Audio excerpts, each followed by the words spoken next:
इलाके का मुहासरा कर लिया गया। इसके बाद और एक बड़ी खबर का रुख करते हैं। दिल्ली में पुलिस को एक बड़ी कामयाबी मिली है। यौम आजादी से पहले पुलिस ने मुश्तरका दिल्ली के आनंद विहार, माफ कीजिएगा, मशरिकी दिल्ली के आनंद विहार इलाके से 2000 कारतूस बरामद किए हैं। इसके साथ ही पुलिस ने दिल्ली में कारतूस सप्लाई करने वाले 6 मुलजमीन को गिरफ्तार किया है।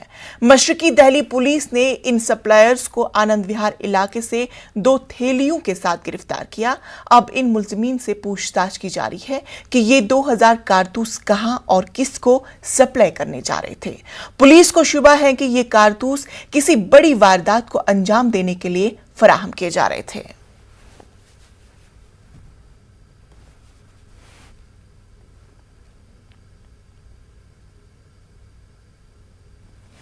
आंध्र प्रदेश में जिला कृष्णा के मछलीपट्टनम में मदर मैरी का मुजस्मा नामालूम अफराद ने तोड़ दिया। मदर मैरी का मुजस्मा चर्च के अहाते में था।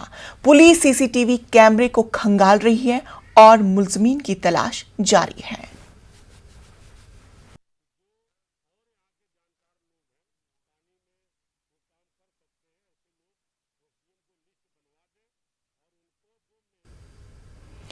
बिहार में इख्तिदार की तब्दीली के बाद आरजेडी लीडर और डिप्टी सीएम तेजस्वी यादव आज सोनिया गांधी से मुलाकात करेंगे। तेजस्वी यादव आज शाम दिल्ली के 10 जनपद सोनिया गांधी से मुलाकात करेंगे। इस मुलाकात को काफी अहम समझा जा रहा है क्योंकि बिहार में नीतीश कुमार ने बीजेपी से इत्तेहाद तोड़कर आरजेडी और कांग्रेस के अलावा दीगर जमातों की हिमायत से हुकूमत बनाई है।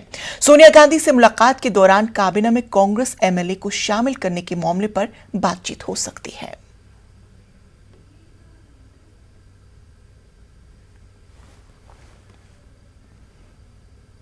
कानपुर में 3 जून को हुए तशद्दुद के मामले में पुलिस ने 45 मुलजमीन के खिलाफ चार्जशीट दाखिल कर दी है।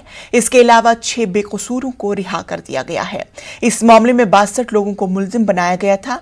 वाज़ेह हो कि 3 जून को नई सड़क और परेड इलाके में मुश्तल हुजूम की तरफ से जबरदस्त पथराव किया गया था।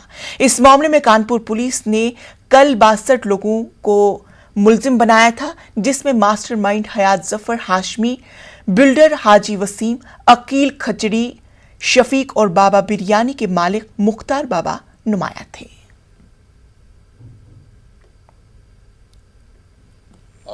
3 जून को बेकनगंज में जो घटना हुई थी उसका इन्वेस्टिगेशन हमें 90 दिन के भीतर पूरा करके कोर्ट को देना है, ये हमारा लक्ष्य है। और 90 दिन 3 सितंबर को पूरा हो जाता है। हमने 42/2022 बेकनगंज मुकदमे को कंप्लीट करते हुए हमने चार्जशीट केस को न्यायालय में हमने दाखिल कर दी है। और 43/22 और 44/22 2 और मुकदमे हैं जिनकी विवेचना हम तेजी से पूरी कर रहे हैं। और इस महीने में अगले 10 से 12 दिन के भीतर हम चार्जशीट फाइल कर देंगे। और इस तरह से इस तीनों ही मुकदमे में हम चार्जशीट फाइल करके इस मुकदमे को निस्तारित करने में हम सक्षम